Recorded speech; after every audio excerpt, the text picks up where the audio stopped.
Hello दोस्तों, स्वागत है आपका हमारे YouTube चैनल VSP पर।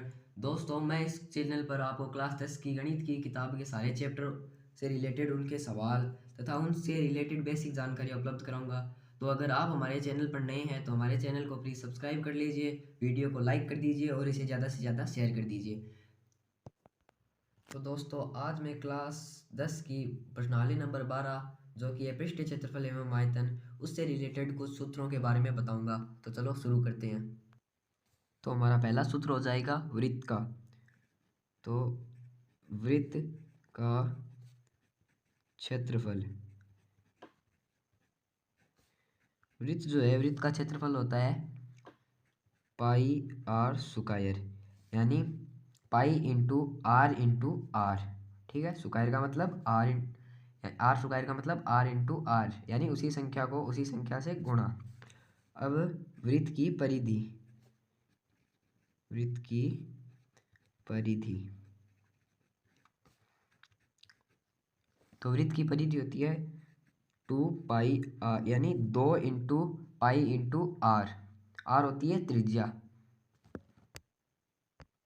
हमारा दूसरा सूत्र हो जाएगा वर्ग का क्षेत्रफल। वर्ग का क्षेत्रफल होता है भुजा स्क्वायर, यानी भुजा इंटू भुजा। फिर हम ज्ञात करेंगे वर्ग का परिमाप। तो वर्ग का परिमाप, वर्ग का परिमाप हो जाएगा 4 इंटू भुजा, यानी 4 गुणा भुजा। ठीक है,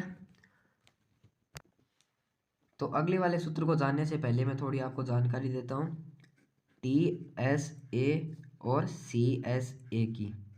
तो TSA का जो मतलब होता है वो होता है टोटल सरफेस एरिया, और CSA का मतलब होता है क्रूड सरफेस एरिया। ओके, तो अब अगले वाले सूत्र में हम TSA और CSA ही लगाएंगे। और इसका मतलब होता है क्या, एरिया का मतलब होता है क्षेत्रफल। ठीक है, तो आप कंफ्यूज मत हो जाना, एरिया का मतलब क्षेत्रफल ही होता है। तो मैं इसको समझा देता हूँ आपको। टोटल का मतलब ये एक आयत है, इसका इसका इसका इसका मतलब ये पूरे का जो एरिया होता है ना वो टोटल यानी TSA में आ जाएगा। और जो ये साइड साइड वगैरह ना, ये साइड, ये जो है ये CSA हो जाएगा, यानी सरफेस का एरिया। एक मैं शंकु ले लेता हूँ। अब इस शंकु में आप देख सकते हो कि जो ये ना ये ये पूरा एरिया तो TSA में आ जाएगा, और जो इसके ये बाहर वाला है ना, ये बाहर वाला एरिया, ये आपका CSA में आ जाएगा। तो आप कंफ्यूज मत होना, आगे हम इसी का ही प्रयोग करेंगे। ठीक है, तो हमारा अगला सूत्र हो जाएगा घन का TSA, मतलब संपूर्ण पृष्ठीय क्षेत्रफल। तो घन का संपूर्ण पृष्ठीय क्षेत्रफल होता है 6 इंटू भुजा की स्क्वायर, यानी 6 इंटू भुजा। ओके, और घन का आयतन हो जाएगा, घन का आयतन, घन का आयतन हो जाएगा भुजा की पावर 3 या भुजा क्यूब। ओके, तो चलो अब अगला सूत्र देखते हैं। तो अगला हो जाएगा ठोस बेलन का CSA, यानी वक्र पृष्ठीय क्षेत्रफल या क्रूड साइड एरिया। तो ये हो जाएगा 4/3 पाई इंटू आर की पावर 3, यानी आर। तो चलते हैं अब अगले वाले सूत्र की तरफ।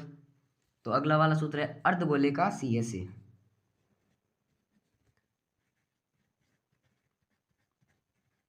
अर्धगोले का CSA मतलब वक्र पृष्ठीय क्षेत्रफल, जो हो जाएगा 2 पाई आर स्क्वायर, क्योंकि ये गोले का है और ये अर्धगोले का, यानी इसमें ही तो इसको ही तो काट के अर्धगोला बनाया गया है, तो इसका ये आधा हो जाएगा।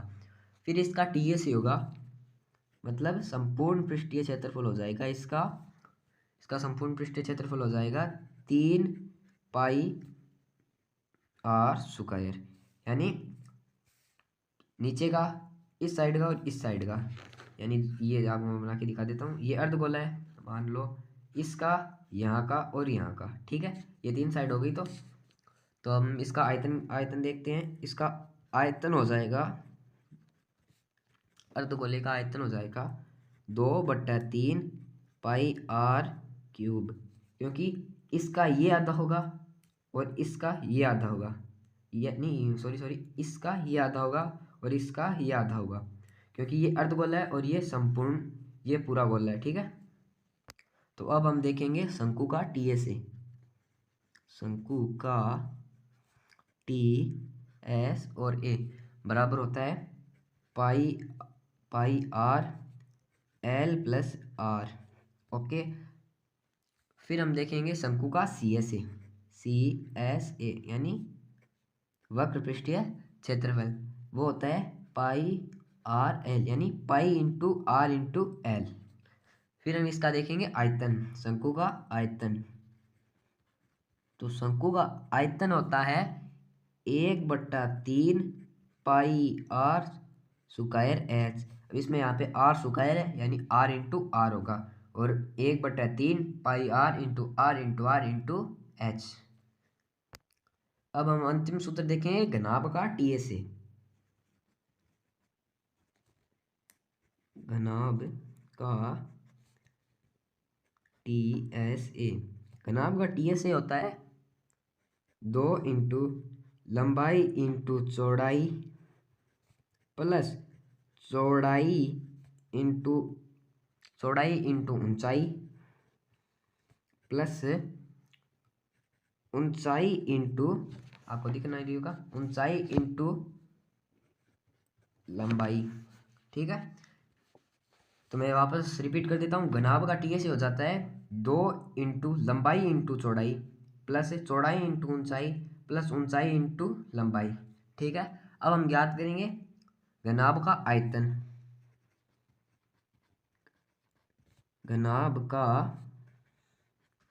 आयतन, घनाभ का आयतन हो जाएगा लंबाई × चौड़ाई × ऊंचाई, यानी जो लंबाई घनाभ की, जो चौड़ाई घनाभ की और जो दी गई ऊंचाई घनाभ की, वो इसका, इनको जब गुणा करेंगे तो घनाभ का आयतन निकल के आ जाएगा, ठीक है। अगर आपको मेरी वीडियोस पसंद आई है तो वीडियो को शेयर कीजिए।